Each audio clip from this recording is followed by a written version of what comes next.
Sir गांव की युवा बेटी हूँ और पहली बार राजनीति में आई हूँ सरपंच पद के लिए, तो गांव के लिए एक गर्व की बात भी होगी और बड़ी बात भी होगी, क्योंकि अगर मैं आगे आई तो गांव की जो पीछे की जो बेटियां हैं उनका भी हौसला बढ़ेगा।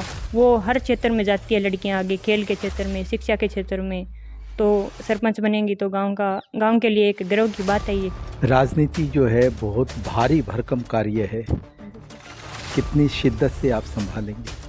सर मेरे लिए बड़ी बात तो है ये सरपंच का पद संभालना, लेकिन हमारे गांव में कुछ अनुभव, कुछ बड़े बुजुर्ग हैं, उनकी राय से भी तो कार्य होंगे, तो इसमें मैं अकेला महसूस नहीं करती। सबको साथ लेकर चलेंगे? सबको साथ लेकर चलेंगे सर। जी जी। फतेहाबाद जिले के अंदर सबसे टॉप में गांव होगा हमारा। हमारे गांव के पास बहुत पैसे हैं, पंचायत में भी है और गांव में भी इतने पैसे हैं, पंचायत जो मर्जी कर सकती है। ग्राम पंचायत धांगड़ से सरपंच पद के लिए चुनाव लड़ रही हैं सुनीला। बातचीत करते हैं कि गांव में किस तरह की तरक्की होनी चाहिए और हाल फिलहाल गांव की सूरत क्या है। बेहद युवा चेहरा है आप, लोग जो हैं आपका विशेष परिचय जानना चाहते हैं। सर मैं गांव धांगड़ से सुनीला, भतीजी विष्णु नैन, ग्राम पंचायत धांगड़ से सरपंच पद के लिए प्रत्याशी इस बार खड़ी हुई हूँ। बहुत भारी भरकम होती है राजनीति, संभाल पाएंगे आप? हाँ जी सर, सबके सहयोग से, ग्रामवासियों के सहयोग से मुझे लगता है कि मैं संभाल पाऊंगी। सुनीला जी, आपसे जानना चाहूँगा कि गांव की बुनियादी दिक्कतें क्या हैं? सर हमारे गांव में एक तो शिक्षा के क्षेत्र पे भी कुछ काम करने की ज़रूरत है, और मेरे जो युवा भाई हैं जो खेलों में तैयारी कर रहे हैं, कुछ आर्मी की तैयारी कर रहे हैं, उनके लिए गर्ल्स के लिए एक कोच की ज़रूरत है, और ग्राउंड में और भी बहुत से काम हैं जिनको करवाने की ज़रूरत है। और कुछ नशे की गिरफ्त में भी आ रहे हैं मेरे युवा भाई, उनको रोकने की भी ज़रूरत है, ताकि ग्रामवासियों के सहयोग से जो कार्य होंगे तो उस पर भी कार्य करेंगे।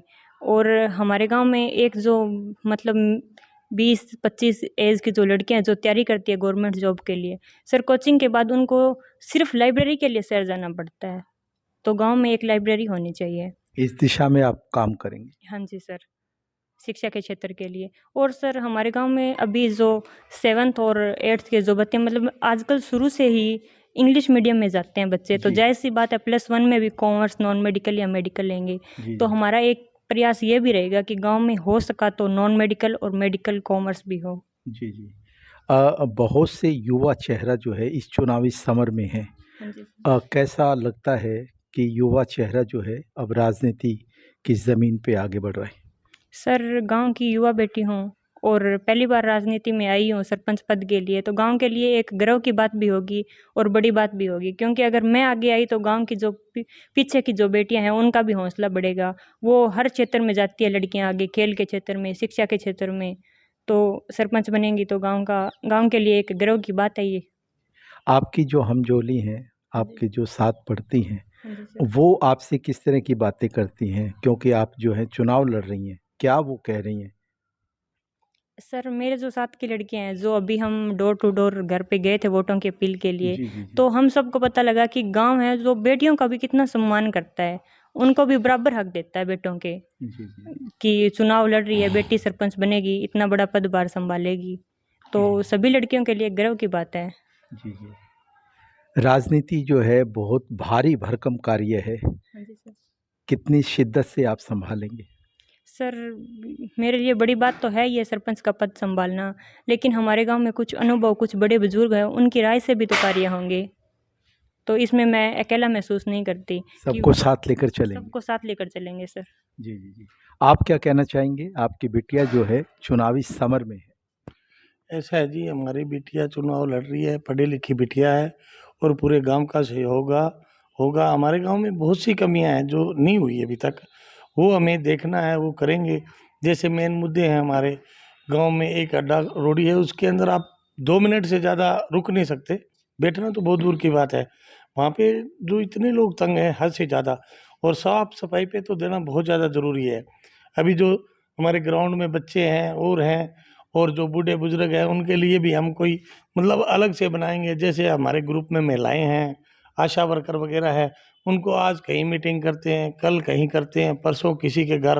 अब जिसके कमरा हो, रूम हो, वहाँ अगर लेडीज सो जाती, कहाँ बैठेंगी सर? हम उनके लिए अलग से कोई, गांव में हमारी बहुत जगह है पंचायत की, कोई जगह की कमी नहीं है गांव में, धांगड़ गांव के अंदर कोई जगह की कमी नहीं है।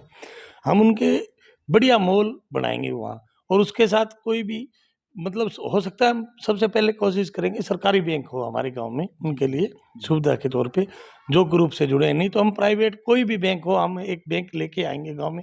फिलहाल बैंक एक ही है हमारा मेन ये है। और उसके बाद जो हमारे पंचायत की जो जमीन बची हुई है उसमें हम पौधे देखेंगे। अभी आप जाके देखिए ना, सफाई नाम पे कुछ नहीं है वहाँ पे। आप ये सोचो कि वहाँ अकेला बंदा, बच्चा या लेडीज नहीं जा सकता, इतना बुरा कुल हाल है। मिलाकर आप गांव को खूबसूरत बनाना चाहते एकदम फतेहाबाद जिले के अंदर सबसे टॉप में गांव होगा हमारा। हैं। हमारे गांव के पास बहुत पैसे हैं, पंचायत में भी है, और गांव में भी इतने पैसे हैं, पंचायत जो मर्जी कर सकती है। धांगड़ गांव जो है खूबसूरत बनी, किस तरह का सपना है आपकी आंखों में इस गांव को लेकर? सर हमारे गांव में 1-2 पार्क बनने की ज़रूरत भी है, क्योंकि बड़े बुजुर्ग वहाँ पे बैठकर कुछ बातचीत कर सके, इससे भाईचारा भी बढ़ेगा सर। और कुछ गलियां हैं, जब हम घर घर वोटों की अपील करने गए तो बहुत सी गलियां हैं जिनको बनाने की अभी तक ज़रूरत है। खेतों में भी कुछ लाइटों की ज़रूरत है। डोर टू डोर अभियान आपने छेड़ रखा है। हाँ जी। लोग जो हैं किस तरह से आपको आशीर्वाद देते हैं, क्या कुछ अपनी बात साझी आपसे करते हैं? रुझान किस तरह का है लोगों का आपके लिए? सर बहुत अच्छा रुझान है, कहते हैं कि बेटी है पहली बार चुनाव में आई है, हमारे लिए गांव में बड़ी गर्व की बात है कि गांव में इतिहास भी बनेगा कि गांव की बेटी सरपंच बनेगी। कुछ मतलब चीज़ें चेंज हो रही है। वक्त बदल रहा है और बेटियां भी आगे कदम बढ़ा रही हैं। सचमुच यदि सियासत वायदों से चलती है तो उसकी सफलता सच्चाई से साबित हो जाती है।